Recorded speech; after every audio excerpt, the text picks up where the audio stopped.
نحمده ونصلي على رسوله الكريم اما بعد۔ ترجمے والے قرآن پاک کا صفحہ نمبر 963، 26واں پارہ سورہ حجرات، پہلا رکوع، آیت نمبر 9 اور 10۔ اعوذ باللہ من الشیطان الرجیم، بسم اللہ الرحمن الرحیم۔ وَإِن طَائِفَتَانِ مِنَ الْمُؤْمِنِينَ اقْتَتَلُوا فَأَصْلِحُوا بَيْنَهُمَا فَإِن بَغَتْ إِحْدَاهُمَا عَلَى الْأُخْرَى فَقَاتِلُوا الَّتِي تَبْغِي حَتَّى تَفِيءَ إِلَى أَمْرِ اللَّهِ فَإِن فَاءَتْ فَأَصْلِحُوا بَيْنَهُمَا بِالْعَدْلِ وَأَقْسِطُوا إِنَّ اللَّهَ يُحِبُّ الْمُقْسِطِينَ۔ إِنَّمَا الْمُؤْمِنُونَ إِخْوَةٌ فَأَصْلِحُوا بَيْنَ أَخَوَيْكُمْ وَاتَّقُوا اللَّهَ لَعَلَّكُمْ تُرْحَمُونَ۔ صدق اللہ۔ آداب معاشرت چل رہے ہیں۔ اس سے پہلے یہ بتایا تھا کہ کوئی آدمی خبر دے جس آدمی پر بھروسہ نہ ہو تو اس خبر کی تحقیق کرنی چاہیے، بھروسہ اس اعتبار سے کہ یہ سچا ہے یا نہیں ہے، اور اس اعتبار سے بھی بھروسے کی بات ہوتی ہے کہ سمجھدار ہے یا نہیں ہے، بات کو سمجھا ہوگا یا نہیں ہوگا، ایسی غلط فہمی نہ ہو گئی ہو اس کی۔ لیکن کبھی ایسا ہوتا ہے کہ جو خبر پہنچتی ہے وہ سچی ہوتی ہے اور واقعی مسلمانوں میں جھگڑا ہو گیا ہوتا ہے۔ کسی نے آ کے بتایا جی لڑائی ہو گئی، اب لڑائی ہوئی مسلمانوں میں، تو مسلمانوں کی اس لڑائی کو اسلام اور کفر کی لڑائی کی طرح نہیں دیکھنا، اس کو بھائیوں کی لڑائی سمجھنا ہے، دشمنوں کی لڑائی نہیں سمجھنا۔ اس لیے یہ نہیں کوشش کرنی کہ دشمن جو ہے وہ زیر ہو جائے، جیسے دشمن کے لیے کوشش کی جاتی ہے وہ ختم ہو جائے، اس کی ناک جو ہے وہ نیچی ہو جائے، نہ، یہ نہیں کوشش کرنی، بلکہ صلح کی کوشش کرنی ہے، ان کی آپس میں صلح کرانے کی کوشش کرنی ہے، چاہے وہ دو آدمی ہوں ان میں جھگڑا ہو جائے، یا دو جماعتوں میں ہو جائے، دو گروہوں میں ہو جائے، دو قوموں میں ہو جائے، دو خاندانوں میں ہو جائے، صلح کی کوشش کرانی ہے ایمان والوں کے درمیان، لڑائی کو بھڑکانا نہیں ہے، ایسی باتیں نہیں کرنی کہ اور لڑ پڑے۔ البتہ اس میں ایک حکمت ہوتی ہے، وہ اپنانے میں کوئی حرج نہیں۔ جیسے کوئی انسان کسی کے خلاف غصے میں بھرا ہوا ہے تو اس کو اگر کہا جائے کہ چھوڑو معاف کرو تو وہ اور بھڑکتا ہے کہ بھئی ایک دوسرے میرے ساتھ زیادتی کی ہے، اوپر سے مجھے ہی کہا جا رہا ہے کہ چھوڑو معاف کرو۔ تو اس کا طریقہ یہ ہوتا ہے کہ اس کو پہلے کہا جاتا ہے اس کو تو لگانی چاہیے 3-4، اس کو تو بندوبست کرنا چاہیے، اس کا علاج کرنا چاہیے، تو وہ غصے والا جو ہوتا ہے وہ ذرا مطمئن ہوتا ہے کہ یہ میری ہی مرضی کی بات کر رہا ہے۔ یہ 2-4 باتیں کر کے پھر اس کو کہا جاتا ہے کہ چھوڑو کیا کرو گے، ہے تو تمہارا بھائی، ہے تو تمہارا رشتہ دار، تو پھر وہ ذرا نرم پڑ جاتا ہے۔ تو اس حکمت کے تحت بات کرنے میں تو کوئی حرج نہیں۔ قرآن پاک نے بھی اسی طرح کہا ہے بدلہ لینا چاہو برابر سرابر لے سکتے ہو، پہلے بدلے کی بات کی ہے، پھر کہا کہ اگر معاف کر دو تو بہتر ہے۔ تو یہ اسلوب ہے۔ ویسے لڑانے کے لیے، لڑانے کی نیت اور لڑانے کے ارادے سے باتیں کرنا یہ ناجائز ہے، مسلمانوں کے درمیان صلح کرانی چاہیے۔ پھر جب لڑائی ہوئی مثال کے طور پر اور صلح کی کوشش کی، اس کوشش کے باوجود ان میں سے ایک جو ہے وہ تو ڈٹا ہوا ہے، اڑا ہوا ہے، تو اللہ تعالیٰ فرماتے ہیں کہ پھر معاملے کو اس طرح نہ چھوڑو، پھر باقی سارے مل کر اس ایک کو دبائیں، خوب دباؤ ڈالیں اس پر۔ لڑائی کی نوبت ہے، سارے مل کے اس سے لڑائی کریں تاکہ وہ بالکل اکیلا رہ جائے اور مجبور ہو جائے کہ اپنے آپ کو ٹھیک کرے۔ کیوں مسلمانوں سے لڑائی پر اڑا ہوا ہے، کیوں ڈٹا ہوا ہے کہ میں نے لڑنا ہی لڑنا ہے؟ تو لڑنا ہے تو پھر سب کے ساتھ لڑو، صرف اس ایک گروہ کے ساتھ نہیں جس کے ساتھ تمہاری لڑائی ہے۔ جب ہم صلح کی کوشش کر رہے ہیں اور وہ اس پر آمادہ ہو گیا اور تم آمادہ نہیں ہو رہے تو پھر ہم بھی اس کے ساتھ کھڑے ہیں، اب تمہارے ساتھ لڑائی کریں گے۔ اچھا ٹھیک ہے، اس کے ساتھ سب نے مل کے اس کے ساتھ لڑائی کی، اس کو دبایا، اب وہ مجبور ہو گیا، مجبور ہو کر وہ پلٹ آیا کہ ٹھیک ہے میں صلح کرتا ہوں۔ تو اب پھر تم نہ ڈٹ جاؤ، تم نہ اڑ جاؤ کہ نہیں پہلے ہی تم نے کیوں نہیں صلح کی، اب ہم تمہیں مزہ چکھا کریں گے، نہیں، اب وہ صحیح بات کی طرف آ گیا ہے اور صحیح بات کی طرف لانا ہی مقصد تھا، یہ دباؤ اس پر ڈالا ہی اس لیے جا رہا تھا کہ صحیح بات کی طرف آ جائے۔ اب پھر تم اسی بات پر آ جاؤ اور انصاف سے کام لینا، اپنے نفسانی غصے کو نہ آنے دینا بیچ میں، اپنی ضد کو نہ آڑے آنے دینا، اور بھائی بھائی سمجھ کے ان کی صلح کرا دینا۔ اللہ تعالیٰ انصاف کرنے والوں کو پسند کرتے ہیں، ظلم کرنے والوں کو پسند نہیں کرتے۔ اور یہی فرمایا دوسری آیت میں کہ ایمان والے جو ہیں وہ آپس میں بھائی ہیں، ان کا ایک ایمانی رشتہ ہے، ایک تو خونی رشتہ ہے، وہ نسب بھی ہے، اور یہ ایک معنوی نسب ہے کہ نبی پاک صلی اللہ علیہ وسلم وہ ان سب کے روحانی والد ہیں، تو یہ سب ان کی اولاد ہے، یوں یہ سب آپس میں بھائی بھائی ہیں، تو بھائیوں کے درمیان صلح کرواؤ، اور اس معاملے میں اللہ سے ڈرنا، خام خانہ لڑائی کو بھڑکانا، اللہ سے ڈرنا تاکہ تم پر رحم کیا جائے۔ جب اس طرح کا معاشرہ ہوگا کہ باہمی لڑائی ہو جائے تو صلح کی کوشش میں اپنی پوری قوت صرف کر دیں گے تو پھر اللہ تعالیٰ اس معاشرے پر رحم فرمائیں گے۔ نبی پاک صلی اللہ علیہ وسلم کے دور میں جب لوگ نئے نئے مسلمان ہوئے تو کبھی شیطان تیلی لگا دیتا تھا، وہ پرانی بات یاد دلا دی، کسی نے کر دی، اس کے ایسے کبھی باہمی جھگڑے کی نوبت بھی آ گئی، کبھی کچھ لڑائی کی نوبت بھی آ گئی۔ آپ صلی اللہ علیہ وسلم کو معلوم ہوتا، آپ اس میں فوراً صلح کرا دیتے۔ آگ جب جلتی ہے نا شروع میں معمولی ہوتی ہے تو فوراً اس کو بجھا دینا چاہیے، جب بڑھ جاتی ہے زیادہ ہو جاتی ہے تو پھر قابو سے باہر ہو جاتی ہے،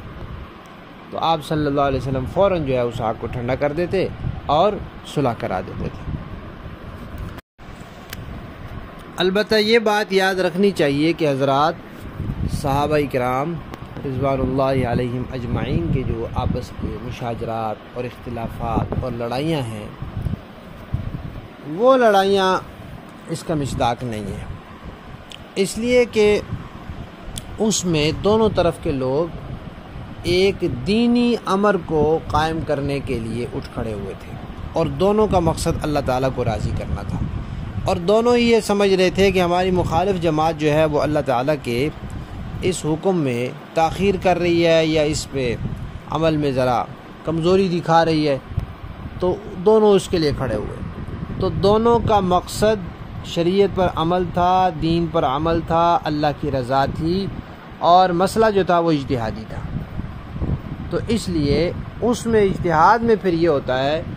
کہ جو اجتہاد کا اہل ہوتا ہے وہ اجتہاد کرے، پھر اگر اس کو غلطی بھی لگ جائے تو اس کو ایک نیکی مل جاتی ہے، اور اگر درستگی کو پہنچ جائے تو پھر 2 نیکیاں ملتی ہیں۔ تو اس لیے صحابہ کرام کی جو آپس کے مشاجرات ہیں اس میں ایک گروہ کو 1 نیکی مل رہی ہے اور دوسرے گروہ کو 2 نیکیاں، لہذا اس میں گناہ والی بات کوئی نہیں ہے۔ باقی اس کی تفصیل کے لیے ہمارا جو عقائد کورس کا ایک سبق ہے مشاجرات صحابہ کے نام سے، اس کو دیکھنا چاہیے اور اس کی جو اسباق ہیں ان کو سننا چاہیے، اس میں اس مسئلے کی تفصیل ہے۔ اس کے علاوہ ایک واقعہ جو پیش آیا حضرت امام حسین رضی اللہ تعالیٰ عنہ کا اور یزید کا، تو اس میں وہ بھی اس کا حضرت حسین کا اٹھ کھڑا ہونا بھی اس کا مصداق نہیں ہے، اس لیے کہ یزید جو تھا ابھی اس کی جو ولایت ہے اور اس کی حکومت ہے وہ پوری نافذ ہی نہیں ہوئی تھی، اور حضرت امام حسین رضی اللہ تعالیٰ عنہ اور بہت سے اور صحابہ اس کو اہل ہی نہیں سمجھتے تھے، اور جن لوگوں نے اس کو بعد میں برداشت بھی کیا انہوں نے شروع میں تو اس کا فسق ظاہر نہیں تھا، اس کا نااہل ہونا ظاہر نہیں تھا، کچھ حضرات کو پتہ تھا، سب کو نہیں پتہ تھا، لیکن جب ظاہر ہو گیا سب کو پتہ چل گیا کہ اپنے والد کی وفات کے بعد اس کے سارے کام کھل گئے ہیں، اب اس کو ڈر نہیں رہا، تو بہت سے لوگوں نے بیعت توڑ دی، پھر اس نے ان کے ساتھ لڑائیاں بھی کی، ان پہ فوج کے ساتھ چڑھائی کی، اس میں صحابہ کرام شہید ہوئے۔ پھر بھی کچھ لوگ جو ہے وہ انہوں نے بیعت نہیں توڑی، صرف اس لیے کہ بھئی ہم اللہ کے رسول کے صحابی ہیں اور بہت سے لوگ ہمارے پیچھے چل رہے ہیں، اگر ہم بیعت توڑیں گے تو وہ لوگ بھی توڑیں گے اور پھر یہ ان سب کو شہید کروائے گا، یہ ظالم ہے۔ تو لوگوں کو اس کے ظلم سے بچانے کے لیے کچھ لوگوں نے بیعت نہیں توڑی، ورنہ فاسق اس کو سارے کے سارے سمجھتے تھے، نااہل سارے کے سارے سمجھتے تھے۔ تو حضرت امام حسین رضی اللہ تعالیٰ عنہ اس مسئلے میں حق پر تھے، ان کو بھی ان آیات کا مصداق قرار دینا، یا نعوذ باللہ جیسے ناسبی اور یزیدی بدبخت قسم کے لوگ ان کو نعوذ باللہ باغی کہتے ہیں، یہ غلط ہے۔ اہل سنت کا پکا عقیدہ یہی ہے کہ یزید جو تھا وہ فاسق تھا اور اس کا فسق اعلانیہ بعد میں ظاہر ہو گیا تھا، لیکن یزید کی وجہ سے حضرت امیر معاویہ رضی اللہ تعالیٰ عنہ اور دوسرے صحابہ میں سے کسی پر حرف نہیں آتا، اس لیے کہ غیب کے علم تو کوئی نہیں جانتا، ان کو کیا پتہ تھا کہ یہ بعد میں ایسے کرتوت کر لے گا، یا یہ بھی پتہ نہیں تھا کہ ابھی فی الوقت ایسے کرتوت جو چھپا چھپا کے کر رہا ہے۔ ہم لوگ بھی دیکھتے ہیں ہمارے گھروں میں ہماری اولادیں، ہمارے بچے کئی ایسے کام کرتے ہیں والدین کو پتہ تک نہیں ہوتا، لیکن بچوں کے دوستوں کو پتہ ہوتا ہے، تو وہاں بھی ایسے ہوا۔ اور اسی طرح حضرت امیر معاویہ رضی اللہ تعالیٰ عنہ کی عظمت کی آڑ میں یزید کا دفاع کرنا اور یزید کی طرفداری کرنا، یہ بھی اہل سنت کے خلاف ہے۔ اہل سنت حضرت امیر معاویہ رضی اللہ تعالیٰ عنہ اور حضرت امام حسین رضی اللہ تعالیٰ عنہ ان کا پورا دفاع کرتے ہیں، پورا ہر لحاظ سے، اور یزید کو پکا فاسق فاجر و نااہل سمجھتے ہیں، اس کے کسی قسم کے دفاع کی کوشش نہیں کرتے، البتہ اس پر لعنت نہیں کرتے کیونکہ اس کے کفر کا پتہ نہیں، اس کو کافر بھی نہیں کہتے اور لعنت بھی نہیں کرتے۔ تو بعض بزرگوں کے بارے میں یہ جو آتا ہے کہ انہوں نے توقف کیا، خاموشی اختیار کی، وہ یزید کے کفر اور یزید پر لعنت کے بارے میں خاموشی ہے، یزید کے فاسق ہونے کے بارے میں خاموشی نہیں ہے۔ اہل سنت میں سے ہونے کے لیے، سنی ہونے کے لیے یہ ضروری ہے کہ یزید کو فاسق سمجھا جائے اور حضرت امام حسین رضی اللہ تعالیٰ عنہ کو حق پر سمجھا جائے۔ لفظی معنی دیکھیے، وَإِن طَائِفَتَانِ،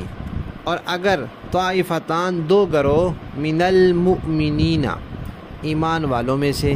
اقتتلوا، لڑ پڑے آپس میں، فَأَصْلِحُوا، تو صلح کرا دو، بینہما، ان دونوں کے درمیان، فَإِن بغت، پھر اگر زیادتی کرے، احداہما، ان دونوں میں سے ایک، علی الاخری، دوسری جماعت پر، فقاتلوا، تو لڑائی کرو، التی، اس سے، تبغی، جو بغاوت اور زیادتی کر رہا ہے، حتیٰ، یہاں تک کہ تفیع، وہ لوٹ آئے، رجوع کرے، الی امر اللہ، اللہ کے حکم کی طرف، فإن فاءت، پھر جب اگر وہ رجوع کر لے، فاصلحوا، تو پھر صلح کرا دو، بینہما، ان دونوں کے درمیان، بالعدل، انصاف کے ساتھ، عدل کے ساتھ، واقسطوا، اور انصاف کا خیال رکھو، ان اللہ، بے شک اللہ تعالی، یحب، پسند فرماتے ہیں، المقسطین، انصاف کرنے والوں کو، انما المؤمنون، بے شک ایمان والے، اخواتن، آپس میں بھائی ہیں، فاصلحوا، لہذا صلح کرا دو، بین اخویکم، بھائیوں کی آپس میں، واتقوا اللہ، اور ڈرتے رہو اللہ سے، لعلکم، تاکہ تم پر، ترحمون، رحم کیا جائے۔ با محاورہ دیکھیں، وَإِن طَائِفَتَانِ مِنَ الْمُؤْمِنِينَ اقْتَتَلُوا فَأَصْلِحُوا بَيْنَهُمَا فَإِن بَغَتْ إِحْدَاهُمَا عَلَى الْأُخْرَى فَقَاتِلُوا الَّتِي تَبْغِي حَتَّى تَفِيءَ إِلَى أَمْرِ اللَّهِ،